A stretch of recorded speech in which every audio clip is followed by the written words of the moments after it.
Hello and welcome back to this mini mixing seminar. Today we're going to be taking a look at some vocals. We're going to look through three different genres. This first genre is going to be more hip hop, and I'm going to show you what I did, show you what you should be doing, show you what I could have done. Hopefully, instead of just holding your hand and teaching you the steps that I took to get to where I wanted it to go, that you learn why I did the things that I did, and you understand the concepts that I'm teaching you. Now, the first reason why I'm doing this first one here for you is because I didn't do that much. Now, I think I say this a lot on the podcast, if you hear me, that I try not to do a lot, but in this case, I really didn't do a lot, and it may surprise you. And maybe I shouldn't have said that because I want to keep that a secret and maybe surprise you at the end, but at the same time, I want to show you my real thought process on this. So let me tell you about this first artist here. This first artist, his name is Macon. He's a local artist near me. He and I have a deal together. We release a song at least once a week. So every Friday, Macon releases a song.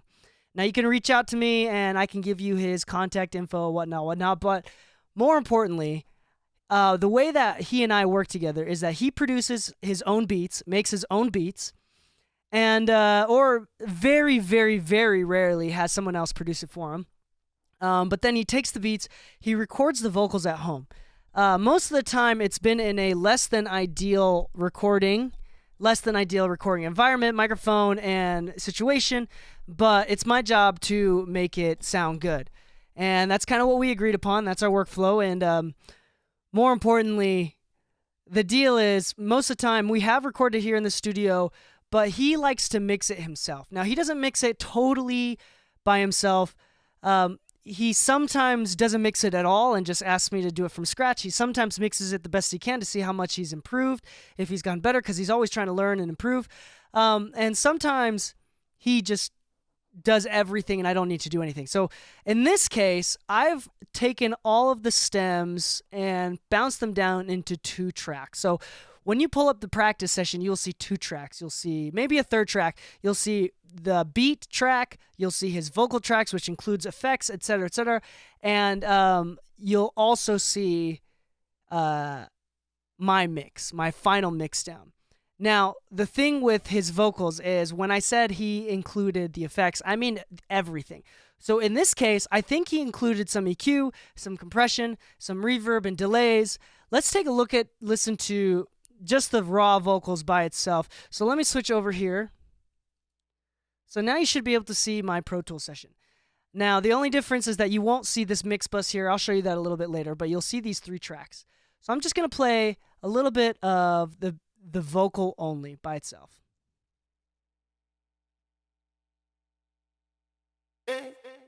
I wanna fuck you.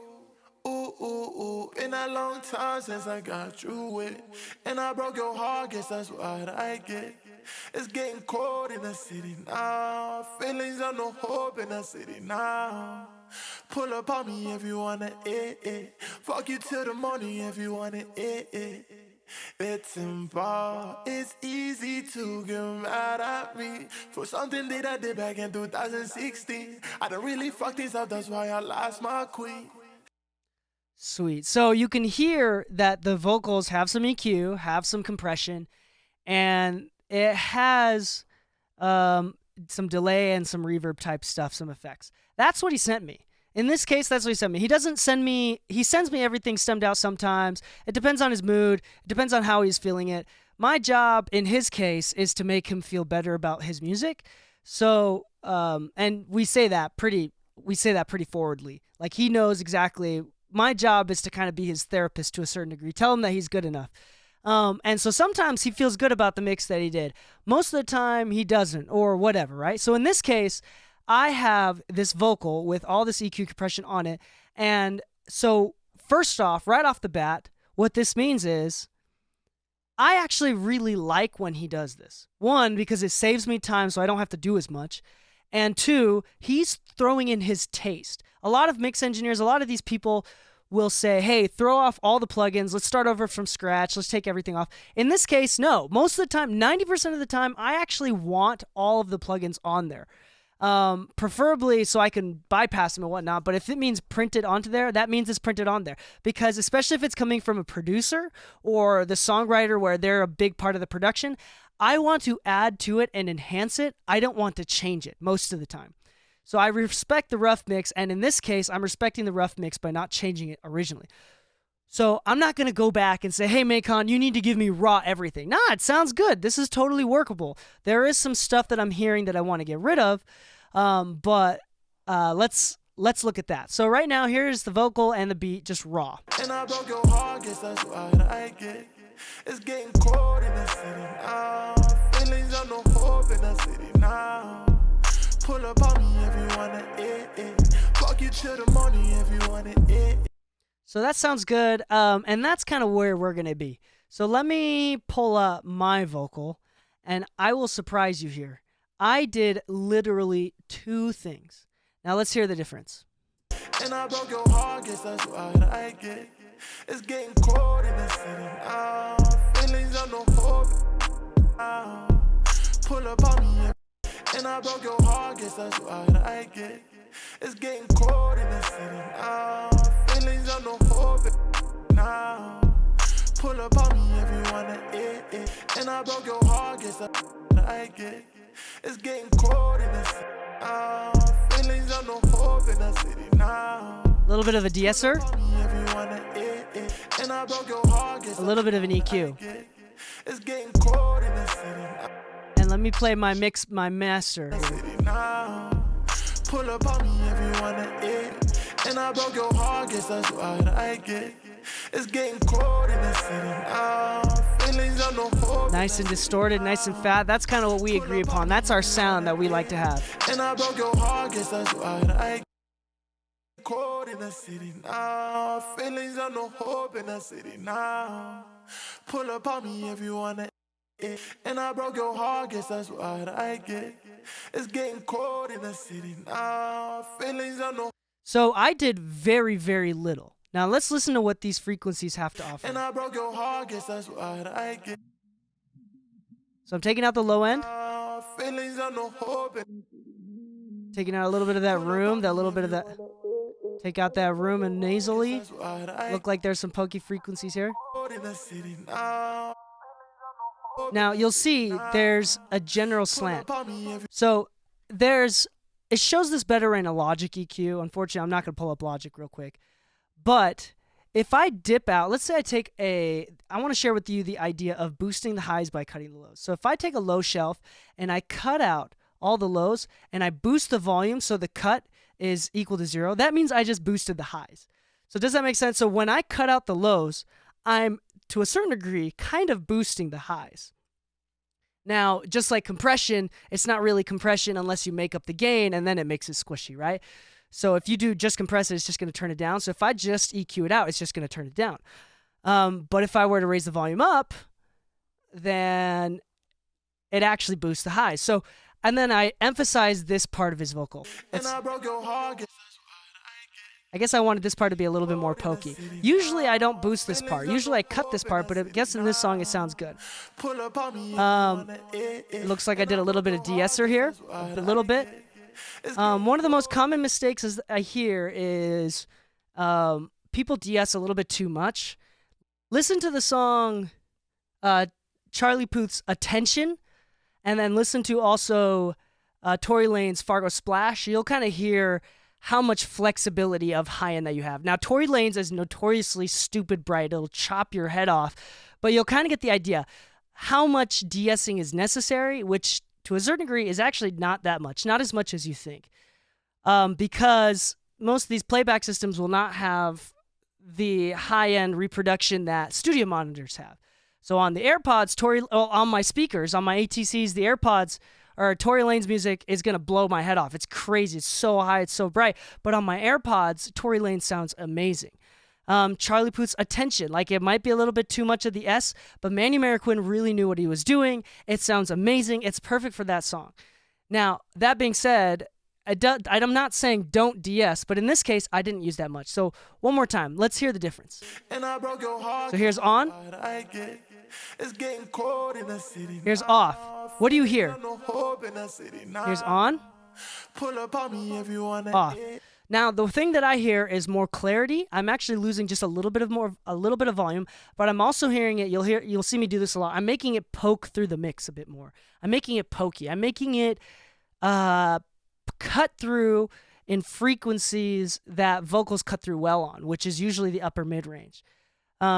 This is a trick that was, well, I wouldn't say it was originally done. It's one of the first pioneers of this trick was Bruce Swedien with Michael Jackson. Now, Bruce Swedien with Michael Jackson's songs, he made his vocals so dang bright because Michael Jackson's mixes are super duper heavy. Like there's tons of instruments, tons of percussion, which tends to be high mids or highs, right? So Michael Jackson's vocals needed to cut, but there's so many synths going on. All the basses are layered, the low mids instruments are layered. There's so many things. The only way to make it cut is to make Michael Jackson's vocals super thin and super bright. Now, this was a big pioneer to how vocals are shaped. Now, you listen to anything that's pop and hip-hop oriented, there's no low end. Very few hip-hop tracks nowadays, especially in the pop hip-hop world, have low end at all. Like, I mean at all. The low end you're hearing in my voice right now, I'm cutting a lot of it out, but it's still probably too much for a vocal pop mix. That's because with the proximity effect, nobody actually listens to music. Nobody actually listens to music where the singer is whispering in your ear where you hear all that low end. So one, making it more realistic, making it sound like they're coming off the stage, but more importantly two, so it doesn't muddy up the mids. So the vocals can cut so they can stick through a heavy, muddy mix. Now, trap and hip-hop tends to be less muddy, like less messy than a Michael Jackson track, but this still is enough cutting out of the lows and that you can hear that mid cut through. And I broke your heart, guess that's off. What I get. It's getting cold in the city now. Just a touch. Like I'm literally not doing much at all, which is the beauty of this song because Maycon did a good job. And this is where the thing that I talk about on the podcast often is knowing when not to do something. This is a perfect example of when I knew not to do something. Also, you'll notice last trick here that I was thinking about. Jason Joshua said this best in one of his videos, but you'll see that I do a lot of EQ moves, but then also a lot of dynamic EQ. And you'll see me use a lot of dynamic EQ as we go through vocals, specifically in vocals. Because the fact of the matter is, when I'm really close to the microphone like this, there's lots of low end. And when I'm yelling at the microphone like this, there's no low end. Not as much low end. But when I'm close to the mic and singing real soft and low, sometimes it's too much low end. But then there's going to be parts of the song where I start to yell and start to back up for the mic, and now I want more low end. How do I balance low end between the loud parts and low end in the quiet parts?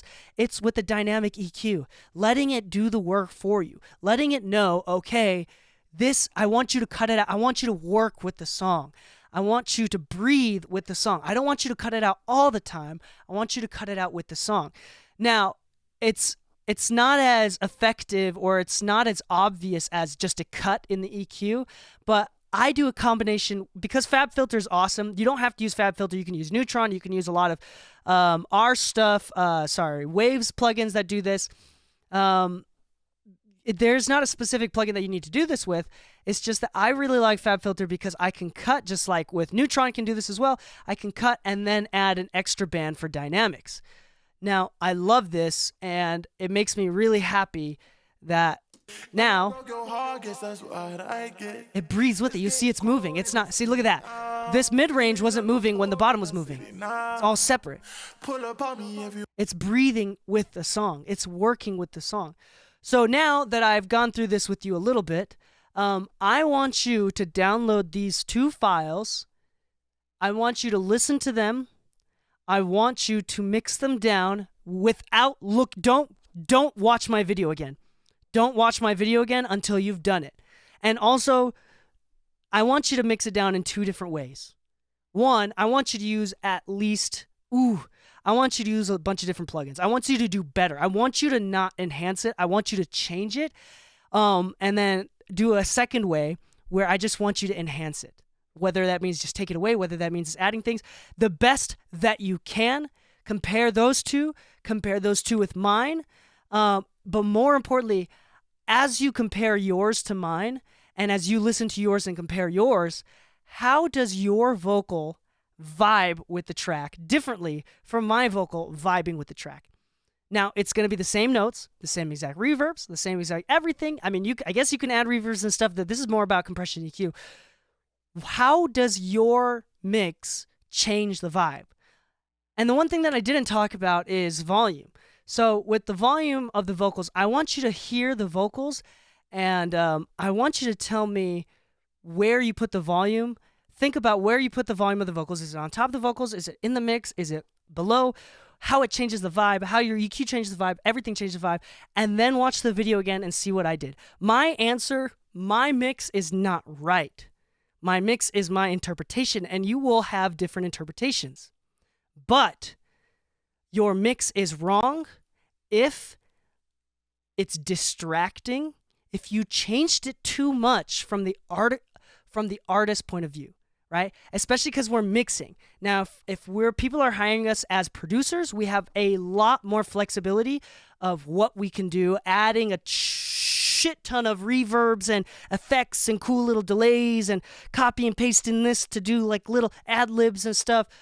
Yeah, we have a little bit of flexibility there as a mix engineer, but we're not producers. So I'm not looking at this from a producer's mindset. I'm looking at, he's already produced this. I'm just trying to enhance what he's already made. Right? So think about the vibe, watch the video again, take notes. Don't copy me for the sake of copying me. I want you to think on your own and try to understand why I did what I did. I hope you mix the vocals better, in your opinion. I hope you mix the vocals better. After you do it, send it to me and we'll review it and talk about it. And you can tell me about your thought process.